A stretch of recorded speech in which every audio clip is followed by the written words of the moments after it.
96 এটা শুধু একটা মুভি নয়, একটা ইমোশন।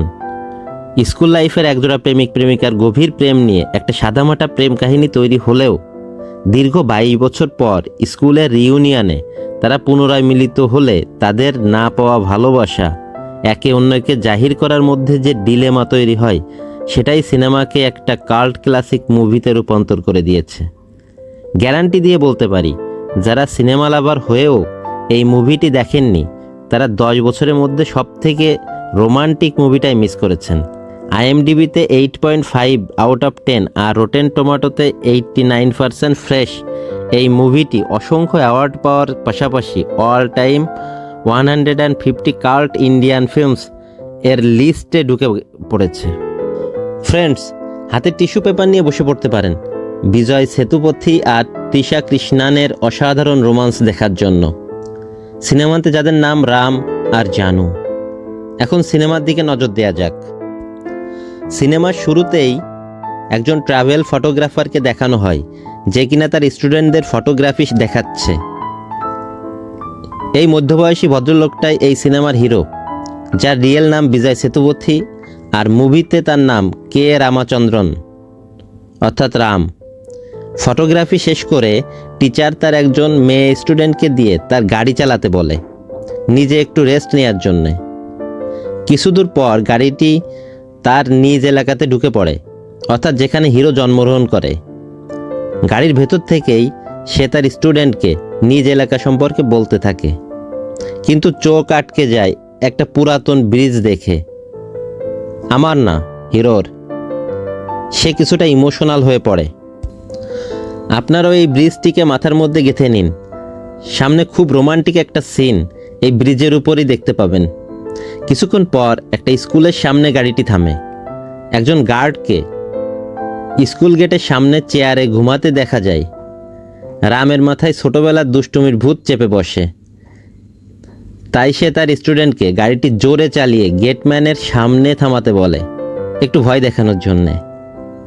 এই গার্ডের সাথে রাম তার স্কুল জীবনে অনেক দুষ্টুমি করেছে। অবশেষে রাম তার পরিচয় দিলেই গার্ড তাকে এক মুহূর্তে চিনে ফেলে আর জড়িয়ে ধরে। চা খেতে খেতে রাম এই গার্ডকে তার কাছ থেকে অনুমতি নিয়ে এত বছর পর তার সেই ছোটবেলার স্কুলে প্রবেশ করে। কত স্মৃতি জড়িয়ে আছে এই স্কুলের সাথে। আবেগঘন হয়ে রাম কিছুটা সময় কাটায় এই স্কুলের মধ্যে, আর কিছুটা ছেলে মানুষই করতে থাকে। ও হ্যাঁ, আপনারাও কি রামের মতো এমন কিছু করতেন? যদি আপনারা আপনাদের ছেলেবেলার স্মৃতি জড়িত স্থানে ফিরে যেতে পারতেন। পাথর দিয়ে কাঠবাদাম ফাটিয়ে খাওয়ার সময় রাম তার বন্ধু মুরলিকে ফোন দেয় এবং কথা বলে। হ্যাঁ হ্যাঁ, এই সেই মুরলি, বাথরুমে বসে কথা বলছে যে। সে তার বোনকেও ফোন দেয় এবং কয়েকজন বন্ধুর সাথেও কথা বলে। কথা বলার ফাঁকে তারা আলোচনা করে, তারা যদি 1996 ব্যাচের সবাইকে রিইউনিয়নের জন্য ডাক দেয় তবে কেমন হয়। অর্থাৎ 96-এর স্কুল ব্যাচের সবাই যদি একটা রিইউনিয়ন পার্টি করে। যে কথা সেই কাজ। হোয়াটসঅ্যাপ গ্রুপে সবাই রাজিও হয়ে যায়, যেহেতু বন্ধুরা অনেক দিন কেউ কারোর সাথে কাজের জন্য দেখাও করতে পারে না। গাড়ি চলছে, তার মধ্যে রাম হোয়াটসঅ্যাপ গ্রুপে কথা বলছে, চ্যাট করছে। কেউ একজন স্কুল জীবনের একটা গ্রুপ ফটো শেয়ার করে। রামের চোখ সেটাতে আটকে যায়, বিশেষ করে জানুর দিকে। সে চেয়ে থাকে।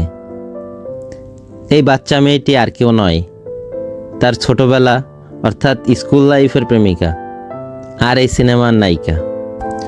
তার বর্ণনা একটু পরেই দিচ্ছি। ও হ্যাঁ, একটু পরেই সিনেমা শিফট হয় 96-এর রিইউনিয়ন পার্টি দেখিয়ে। বন্ধুদের কেউ কেউ আসতে পারেনি, বাকিরা জমাট হয়ে মজামস্তি শুরু করেছে। কিছুক্ষণের মধ্যেই রামও উপস্থিত হয়ে যায়। মজামস্তির মাঝে মুরলি যখন বলে জানু আসবে কিনা সেটা নিয়ে কনফিউজড। জানু কথাটা রামের কানে বাজতেই একটা ধাক্কা লাগে। আমার না, রামের। যা হবার তাই হয়। জানু নামটা শুনতেই রাম তার স্কুল জীবনের স্মৃতিতে ফিরে যায়। তার মানে সিন শুরু হয় তাদের স্কুল লাইফের একটা ক্লাসে, যেখানে এস জানকী অর্থাৎ জানু সবাইকে গান শোনাচ্ছে। সবাই গান শুনে হাততালি দেয়। সেখানে রামকেও দেখতে পাওয়া যায়, সেটাই স্বাভাবিক। জানু সবসময় গান নিয়ে করাটা খুব পছন্দ করে, কারণ সে সুন্দর গান গাইতে পারত। কিন্তু দুঃখিত, আপনাদের তার গান শোনাতে পারছি না। গানের গলা সুন্দর হওয়ায় তাকে মাঝে মাঝেই ক্লাসে এবং স্কুল প্যারেডে গান গাইতে হতো। আর আমাদের হিরো তার প্রতি ফিদা হওয়ার কারণে ক্লাসে নিয়মিত আসতে শুরু করে। বুঝছেন তো ব্যাপারটা? তাদের চোখাচোখিতে বোঝা যায় জানু ও রামকে পছন্দ করে, দুজনের কাছাকাছি থাকাটা এনজয় করে। আর জানু তার ছোটোখাটো হেল্প রামকে দিয়েই করিয়ে নেয়। এটাই তো স্বাভাবিক, তাই না? রাম পড়াশোনাতে খারাপ হওয়ায় তার এক্সাম রেজাল্টও খারাপ হয়। তবে জানুর সান্ত্বনাতে রাম আবার উৎফুল্ল হয়ে যায়। একদিন ক্লাসে জানু অনুপস্থিত থাকলে রাম তার মন খারাপ হয়ে যায়। ম্যাডামের টিচিং মাথার উপর দিয়ে যায়। রাম তার বোনের কাছে জানু সম্পর্কে জানতে চায়। তার বোন ফিসফিস করে জানায়, আমি তো তার অনুপস্থিত থাকা সম্পর্কে কিছুই জানি না। ক্লাস শেষে দুই ভাই বোন সাইকেলে চেপে জানুকে খুঁজতে তার বাড়ির দিকে রওনা হয়। জানুর বাড়ি খুঁজে না পেয়ে রাম বাড়ি ফিরে আসে আর মন খারাপ করে বসে থাকে, আর শুধু জানুর কথাই ভাবতে থাকে। লেও ঠেলা, শৈশবের প্রেম তো এমনই হয় নাকি? বেশ কিছুদিন পর জানু ঠিকই ক্লাসে আসে, তবে তাকে খুবই দুর্বল ও অসুস্থ দেখায়। ক্লাসের অনেকেই তার সম্পর্কে জিজ্ঞাসা করলেও আমাদের হিরো একটা কথাও তাকে জিজ্ঞাসা করতে পারে না। রাম শুধু অপেক্ষা করে জানু কখন তার দিকে পেছন ঘুরে এক পলক তাকাবে। পালাট পালাট, oh my god, this is love, this is romance, this is satisfaction. Ram তো এই দুটো চোখের অপেক্ষাতেই এতদিন বসে আছে। রাম সত্যিকারে জানুর প্রেমে হাবুডুবু খাচ্ছে। তাই তো সে আর জানুর চোখে চোখ রাখতে পারছে না। রাম তার বোন শুভাকে তার ভালোবাসার কথা জানিয়ে দেয়।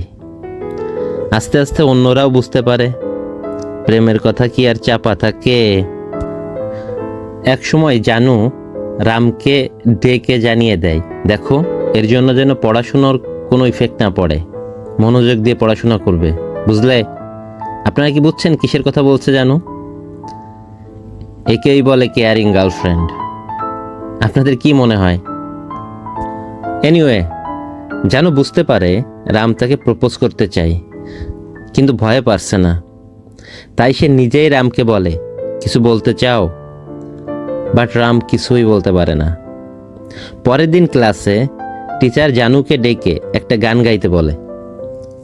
রাম অন্যকে দিয়ে জানুকে রিকোয়েস্ট করায় একটা বিশেষ গান গাইতে, কিন্তু জানু তার রিকোয়েস্ট করা যে গানটা সে গায় না। সেটার কারণ কি আপনারা জানেন? আমিও জানি না, হয়তো শুধু রাম আর জানুই জানে।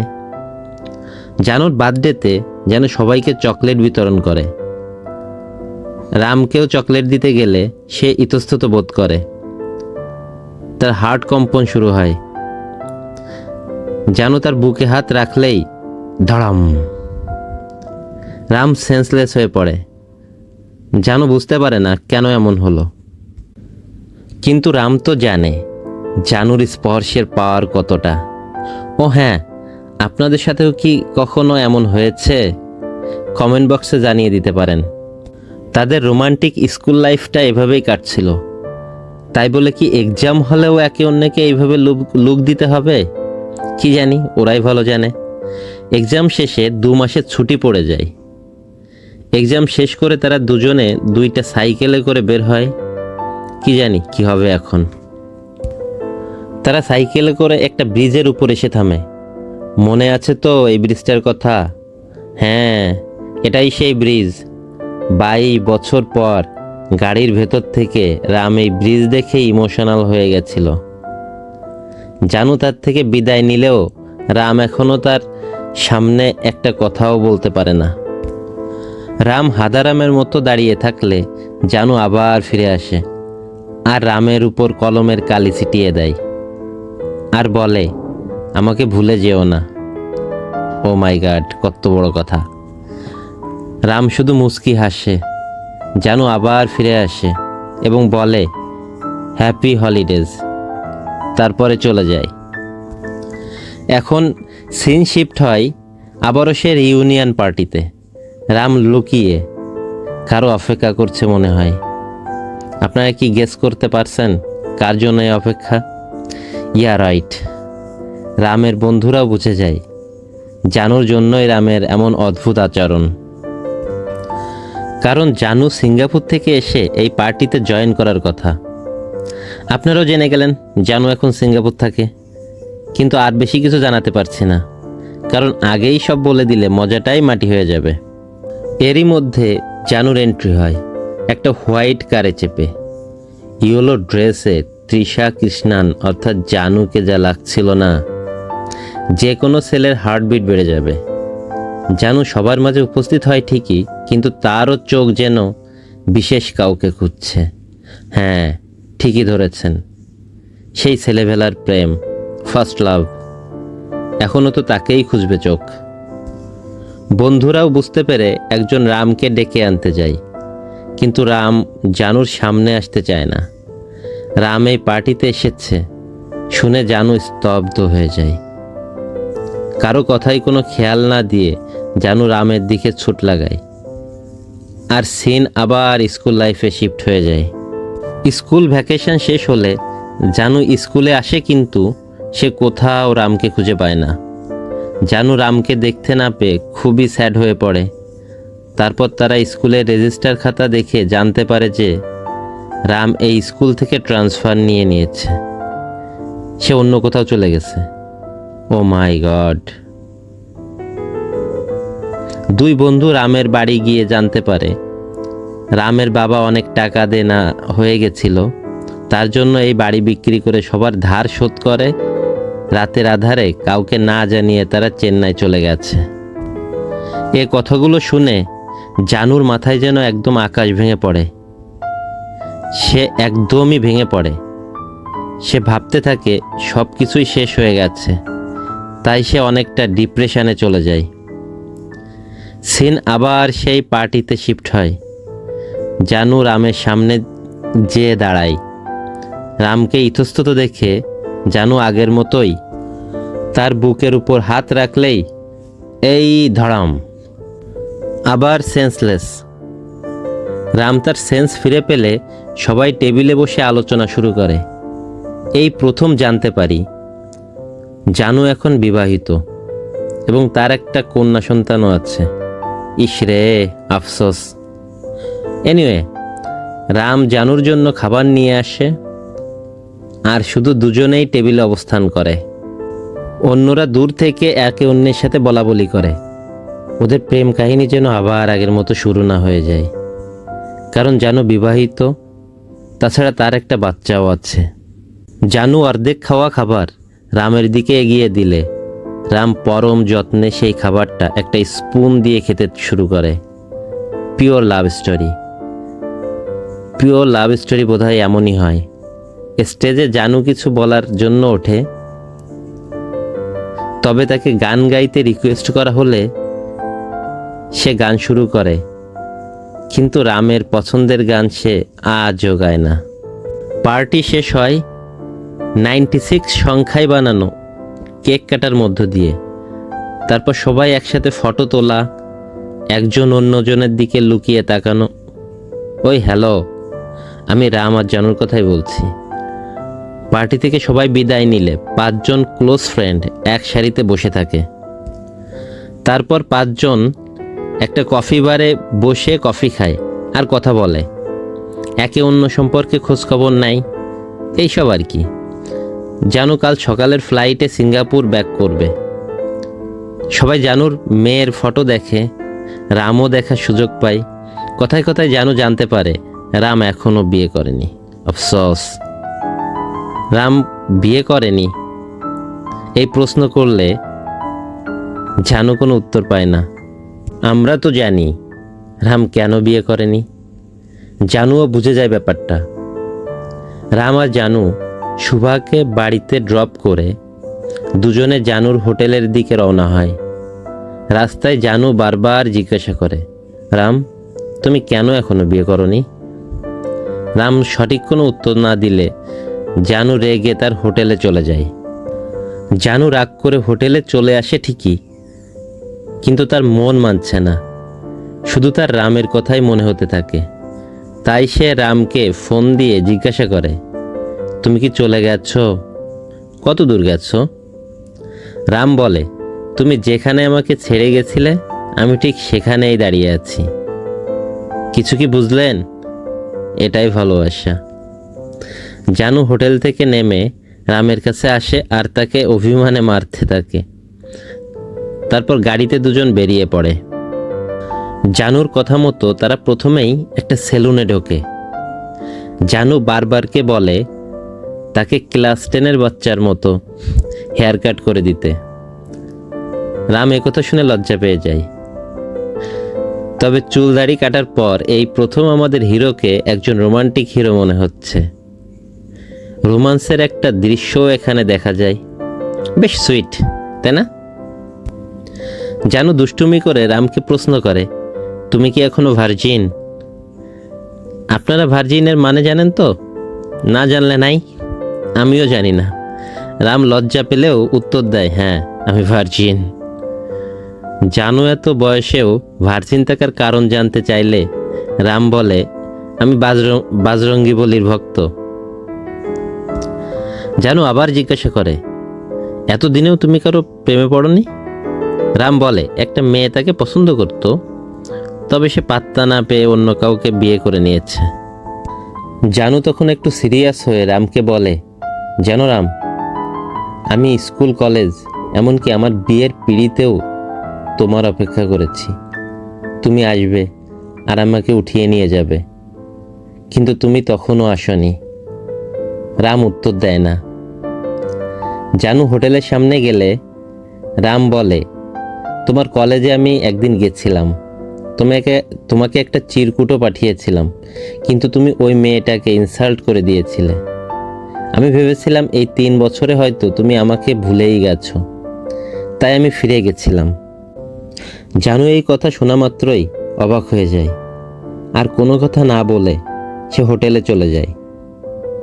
রামও তার পিছু পিছু হোটেল রুমে যেয়ে দেখতে পারে জানু অঝোরে কান্না করছে। জানু রামকে বলে, একটা ছেলে আমাকে সব সময় আর সব জায়গায় ফলো করত, আর কলেজের সামনে দাঁড়িয়ে থাকতো। আমি ওই দিনও ভেবেছি ওই ছেলেটি চিরকুটটি পাঠিয়েছিল, তাই আমি তাকে ইনসাল্ট করেছি। ওই মেয়েটি তোমার নামও বলতে পারেনি। এই জন্য জানু এখন অঝরে কাঁদছে। সত্যি বলতে এটাই নিয়তি। যা ভাগ্যে নেই তা কখনো পাওয়া যায় না। দুজনেই খুব খুব স্যাড হয়ে বসে থাকে, আর প্রত্যেকে নিজেকে দোষ দিতে থাকে। কেন একে অন্যের ভালোবাসার প্রতি বিশ্বাস ছিল না? কেন রাম ক্লাস শেষ হওয়া পর্যন্ত জানুর জন্য গেটের বাইরে অপেক্ষা করলো না? জানু রামকে বলে, তুমি কি সবসময় আমাকে ফলো করতে? রাম উত্তর দেয়, সব জায়গাতে, কলেজ লাইফ থেকে বিয়ের দিন পর্যন্ত। জানু তার ফলো করার বর্ণনা শুনতে চায়। রাম এক নিঃশ্বাসে বলতে শুরু করে, তোমার ক্লাস 10-এ মার্ক ছিল 836, 12-এ 990। তুমি তোমার বার্থডে ড্রেস আমার বার্থডেতে পরেছিলে। আমি চলে যাওয়ার পর তুমি গান গাওয়া ছেড়ে দিয়েছিলে।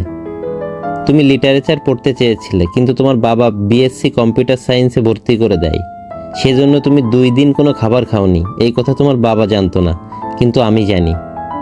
1998-এ তোমার টাইফয়েড আর 2000-এ তোমার জন্ডিস হয়, দুটোই এক্সামের সময়।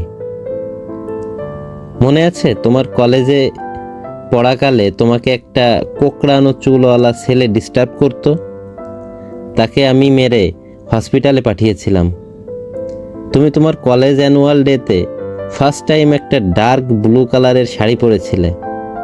দ্বিতীয়বার শাড়িতে দেখেছিলাম তোমার বিয়েতে, পার্পেল কালার শাড়িতে। তুমি ঠিকই অনুভব করেছিলে, জানো আমি তোমার বিয়েতে উপস্থিত ছিলাম।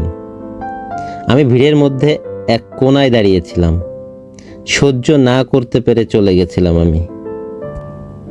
জানুর প্রতি রামের গভীর ভালোবাসার নিদর্শন এই কথাগুলা। কেউ কাউকে এমনও ভালোবাসতে পারে? এনিওয়ে, কথা শেষে রাম ও জানু এই রাত না ঘুমিয়ে কাটাতে চায়, কারণ সকালেই জানু সিঙ্গাপুর চলে যাবে। তাই তারা আবার হোটেল থেকে বেরিয়ে পড়ে। আজ রাতে হয়তো দুজন হারিয়ে যাবে কোথাও। তারা একটা মেট্রো স্টেশনে এসে মেট্রোতে ওঠে। গন্তব্য অজানা, শুধু সময়টা উপভোগের। একটা রেস্টুরেন্টে যায় তারা। এমন সময় রামের স্টুডেন্টরা সেখানে চলে আসে। চিনতে পারছেন তো এই স্টুডেন্টদের? ইয়া, ঠিকই ধরছেন, কাবাব মে হাড্ডি। স্টুডেন্টরা স্যারের এমন ইয়াং লুক দেখে অবাক হয়ে যায়। সাথে তারা ম্যাডামকেও দেখে নেয়। যদিও তারা জানুকে স্যারের ওয়াইফ ভাবে, জানুও তাদেরকে স্যারের ওয়াইফ হিসেবেই অ্যাপ্রোচ করে। জানু তাদের সাথে অনেক কথা বলে। স্টুডেন্টরা তাদের লাভ স্টোরি সম্পর্কে জানতে চায়। জানু বলতে থাকে। তারা খুশি মনে চলে যায়। রাম আর জানু বৃষ্টিতে ভিজতে ভিজতে রামের ফ্ল্যাটে এসে ওঠে। এখন কি ভাবছেন?